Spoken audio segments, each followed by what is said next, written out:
Olá pessoal, eu sou a Mari e eu voltei para mostrar para vocês quais são as novidades da minha estante. Tem muitos livros por aqui, então vamos direto a eles. Eu vou mostrar e ler sinopse, beleza? Começando então com dois livros dos agenciados da Increase, que é a minha agência literária. A Conquista do Conde, da Débora Strogo, saiu pela editora Coerência e conta a história de Nicolas e Helena, que nunca tiveram a intenção de se apaixonar. Tudo que o novo Conde de Valência desejava era manter o título em sua linhagem, enquanto Helena buscava um mundo em que sua vontade de ser mais do que esposa e mãe fosse aceita. Contudo, o amor é imprevisível e arrebatador, e os dois irão descobrir que o sentimento mais forte do mundo pode chegar para qualquer um, independente de suas vontades. Então, é um romance histórico. A Juliana Daglio lançou o livro Cidade das Orações Perdidas pela editora Contra Corrente. E, gente, essa capa ficou, assim, incrível. Eu vou ler aqui a sinopse para vocês. O único amigo de Ramona é o ursinho de pelúcia de um olho só. Depois de desaparecer e ser encontrada 2 vezes rondando locais onde ocorreram crimes hediondos, ela é finalmente adotada e pode ter um lar de verdade. Virgílio, seu novo tio, não parece muito feliz com sua chegada, no entanto. Um policial atormentado que foi afastado de suas atividades, ele rejeita a ideia de que sua sobrinha agora deposita nele algumas expectativas sobrenaturais. Ramona acredita que o tio pode ajudá-la a evitar que outros crimes aconteçam. Uma figura emblemática une a história dos dois, um homem perigoso que ganha forças durante as celebrações que ocorrem entre os dias 31 de outubro e 2 de novembro, está decidido a liquidar a parceria da dupla. Em Oratório, a cidade das orações perdidas, preces não são ouvidas. Resta aos dois, juntos, travar uma luta contra essa entidade maligna que assombra não somente a cidade, mas que já marcou presença em todo o país e virou lenda urbana. Você já deve ter ouvido falar dessa figura. Aliás, o homem dos pés de bode acaba de bater a sua porta. Já está ouvindo o som dos cascos lá fora? Eu fui para a Flip, foi a primeira vez que eu participei da Feira Literária de Paraty. Fui com as minhas amigas, a Alba e a Mel, e lá eu comprei um livro que é Os Órfãos, da Bessorra. Saiu pela editora Relicário. Eu assisti uma mesa com ela e eu fiquei muito interessada no livro, na escrita, então eu corri comprar. Mas eu não fui pegar autógrafo. 1948. Bárbara e Wolfgang Schultz, gêmeos nascidos na Alemanha, têm 8 anos. A Segunda Guerra Mundial terminou há pouco e, como muitas crianças alemãs, os irmãos são órfãos. Eles foram escolhidos junto a outras 81 crianças para participar de um programa de caridade, cuja missão era oferecê-los para adoção a casais brancos que vivem na África do Sul. A organização responsável de tendências pró-nazistas quer dar sangue novo e, segundo eles, puro aos afrikaners, sul-africanos brancos descendentes dos colonos europeus. Eu fiquei muito interessada, é um livro que eu vou ler assim, em breve.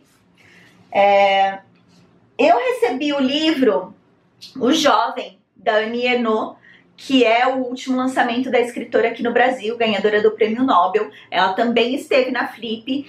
Eu peguei autógrafo dela, podia escolher um livro só, então eu peguei Os Anos, que é o meu favorito dela até o momento. E nesse aqui, O Jovem, ela vai falar sobre o romance que ela teve aos 53 anos com um cara 20 anos mais novo. 30 anos mais novo, é isso. Tô animada. A editora Dublinense me enviou A Solidão do Amanhã, de Henrique Schneider. Fernando é um jovem membro do movimento estudantil que, após uma passagem repentina pela prisão, precisa deixar o Brasil imediatamente. A escolha é o Uruguai e o plano é cruzar a fronteira em Aceguá, no Rio Grande do Sul, até Melo, de onde, sob nova identidade, seguirá para Montevidéu. Porém, é preciso chegar até lá, e a tarefa de conduzi-lo por uma estrada repleta de incertezas cabe ao cauteloso Jorge Augusto, pai de seu melhor amigo de infância. Através dos silêncios e contrastes entre esses dois protagonistas, embarcamos em uma jornada sobre os medos e as expectativas de quem deixa a própria vida para trás, na tentativa de não abandonar aquilo que acredita. Muito interessante, gostei bastante. É de autor nacional.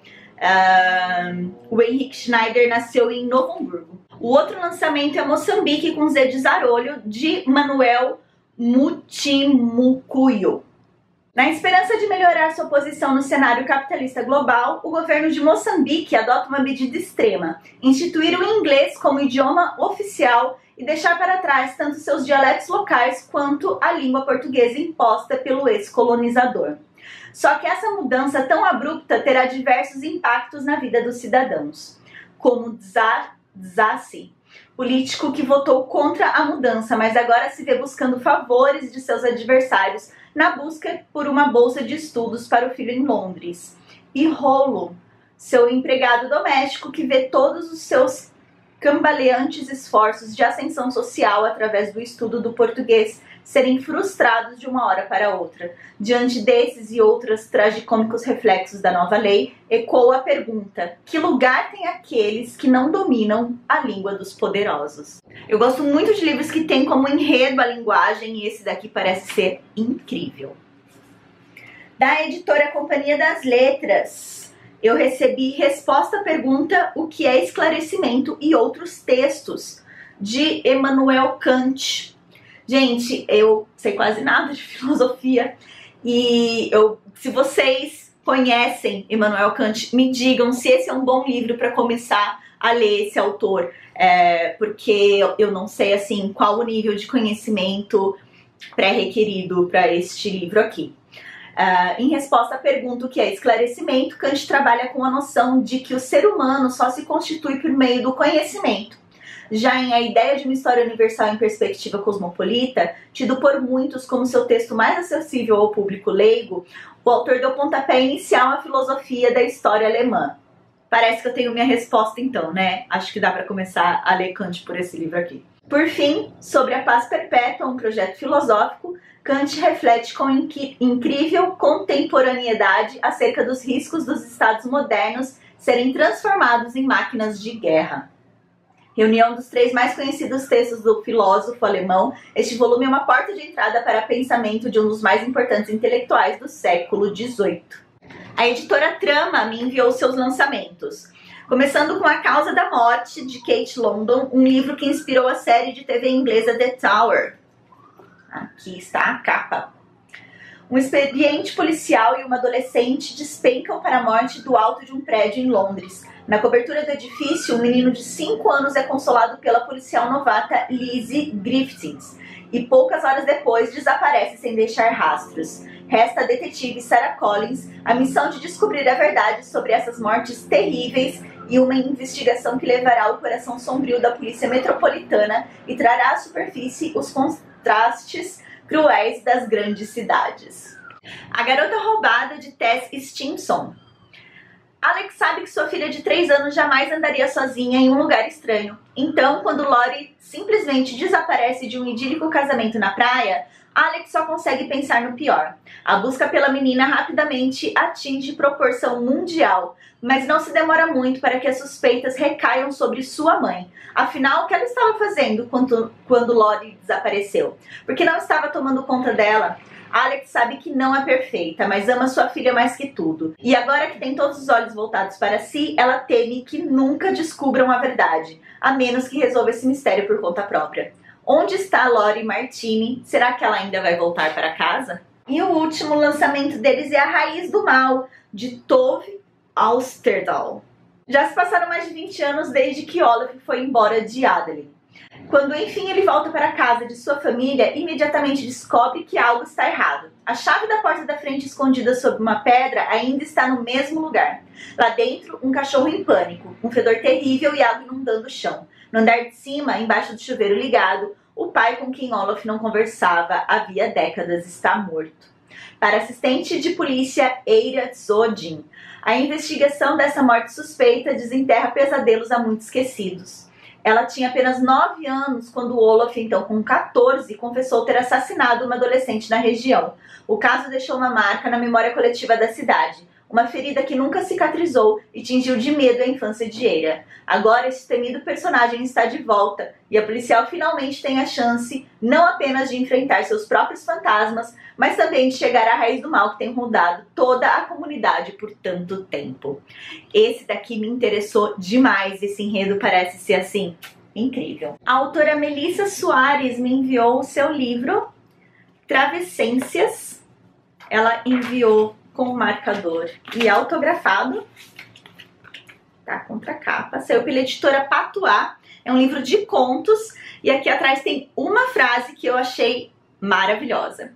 Para quem permite, a personalidade é o primeiro grilhão. A editora Rocco me enviou da Margaret Atwood, Poemas Tardios, e eu adorei. Eu não conheço a poesia da autora, só conheço a ficção.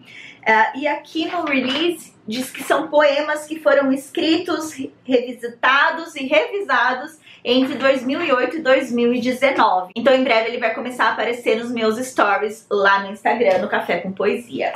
A editora Record está republicando livros do Drummond em novas edições. Então eles me mandaram os 4 últimos. Então veio aqui esse panfletinho. Também veio esse postal de Itabira. Esse postal aqui do Rio de Janeiro. E esse marcador que eu achei maravilhoso. Começando com Gato Solteiro e Outros Bichos, de Carlos Drummond de Andrade. Na crônica Gente, Bicho, Carlos Drummond de Andrade afirma que amar os animais é uma espécie de ensaio geral para nos amarmos uns aos outros. Essa coletânea de crônicas, poemas e contos, publicados em jornais e livros, foi organizado por seu neto, Pedro Augusto, que herdou do avô o amor pelos bichos, dos menores passarinhos aos maiores mamíferos, passando por todos os companheiros domésticos, como o gato que dá título ao livro. Afinal, todo animal é mágico. O segundo livro é Quando é Dia de Futebol. Logo no início dessa antologia, Drummond anuncia em que campo ela será disputada. Futebol se joga com alma. Para o poeta, que via em todo torcedor um ameaçado de morte, o esporte definidor do brasileiro estaria intimamente ligado à ideia de mistério, magia e ilusão. Eram palavras que lhe caíam bem na hora de estabelecer a intangibilidade do nosso amor pela bola. Mas Drummond entendia que o futebol expressava sobretudo uma emoção política. Nossas vitórias, escreveu, abriam os olhos do povo para suas negadas capacidades de organização, persistência, resistência, espírito associativo e técnica. Mais que isso, permitiam a nossa gente que descobrisse a si mesma. O outro livro é As Impurezas do Branco. Aqui, esse é um livro de poesia. Em 1973, Drummond já era tido por muitos como autor clássico. E talvez ele próprio, apesar do ceticismo e da ironia que o caracterizavam, já se sentisse um pouco assim. O amor é privilégio de maduros, escreveu o poeta. Verso de quem sabia ler muito bem a sua época, um fim de século em que até o sentimento amoroso exigia ser comunicado, noticiado, desentranhado em palavras e tais impurezas a perturbar o branco silencioso do papel. E o último é A Rosa do Povo, essa capa vermelha. Também é um livro de poesia. A poesia de Carlos Drummond de Andrade não precisa de manual crítico para ser apreciada. A obra se basta. Mas em se tratando de A Rosa do Povo, o contexto histórico em que o livro foi escrito e publicado ajuda a dar ainda mais sentido aos 55 poemas que compõem essa obra-prima, publicada em 1945, quando o poeta completou 43 anos. O marco da maturidade artística do autor é um dos mais modernistas de seus livros. Escritos sob o impacto da Segunda Guerra Mundial e da ditadura do Estado Novo no Brasil, os versos trazem grande carga politizada, traço que já apareceram em livros anteriores, como Sentimento do Mundo e José. E é assim que o conhecidíssimo A Flor e a Náusea, onde a beleza, ou seria a poesia, brota dos lugares mais hostis em um tempo de desesperança. A obra do Drummond eu estou lendo aos poucos, tá? Eu estou lendo em ordem cronológica, então eu estou no segundo livro dele ainda de poesia. Então muita calma nessa hora. Da editora Chão eu recebi Diários, 1935-1936, de Eunice Pena Kell, com pós-fácil de Maria Rita Kell. Eunice Pena Kell registrou entre 1935 e 1970 a vida em família da perspectiva de uma mulher culta de classe média no Rio de Janeiro do período do Entre Guerras. Mencionados ou apenas inferidos acontecimentos políticos e fatos da história, no Brasil e no mundo, muitas vezes ganham em seu texto peso e nitidez surpreendente. Para Eunice, a ideia de escrever um diário não foi casual, Passado a limpo com esforço, o primeiro caderno surgiu com função de fazer frente à depressão. Em 1935, Eunice perde Vitor Luiz, o filho mais velho, e essa dor a acompanharia a vida toda, bem como a culpa por julgar não ter cuidado bem do filho. Eu gosto muito de ler diários, mas eu tenho sentimentos conflitantes em relação a isso, porque muitas vezes esses diários não foram escritos com a intenção de torná-los público. Então, ao mesmo tempo que eu tô lendo, me sentindo mais próxima dessa pessoa que escreveu o diário, compreendendo um pouco melhor sobre como era seu dia a dia, sua mente, como essa pessoa pensava, eu também me sinto invadindo sua privacidade em alguns momentos, porque afinal algumas pessoas despejam no diário todo o sentimento de forma crua, sem muita elaboração. É algo que eu gosto de ler, mas sempre fico nesse conflito. A editora Temporal me enviou Uma Temporada no Congo, que é um livro de teatro. Foi escrito por Aimé Césaire e conta a trágica história vivida na República Democrática do Congo desde a independência frente à Bélgica, em junho de 1960, até o assassinato, em janeiro de 1961, de Patrice Lumumba, primeiro chefe de governo do país independente, com frequentes oscilações entre espaços de poder e agrupamentos populares, e não sem uma dose de ficção. Essa peça expõe os meandros políticos que conduziram o país a um golpe de Estado perpetrado para manter, sob novas roupagens, a opressão do regime colonial. E para fechar esse vídeo, eu recebi da editora Outro Planeta, Emily em Paris, da autora Catherine Calengula, o primeiro romance da série da Netflix produzida por Darren Star. Depois que a empresa em que trabalha comprou a Savoir, uma agência de marketing de luxo na França, Emily é enviada até lá com a tarefa de desenvolver nova estratégia de redes sociais para a empresa francesa, a partir do ponto de vista americano. Cheia de expectativas e em posse de um celular com aplicativo de tradução de voz, Emily descobre que o choque cultural pode impactar bem mais do que ela imaginava. Enquanto tenta se encaixar a nova realidade entre os desafios da vida em Paris e os malabarismos na carreira, ela se permite viver experiências de conhecer, fazer amigos e, claro, encontrar novos amores. Eu já assisti a série na Netflix, as temporadas disponíveis, e eu gostei bastante, achei bem divertido. Enfim. Bom, pessoal, foi tudo isso. Obrigada por terem ficado até o final do vídeo. Não se esqueçam de dar o joinha, de compartilhar e me contem aqui nos comentários qual livro você ficou mais interessado na leitura. Eu te vejo em breve no próximo vídeo. Tchau, tchau!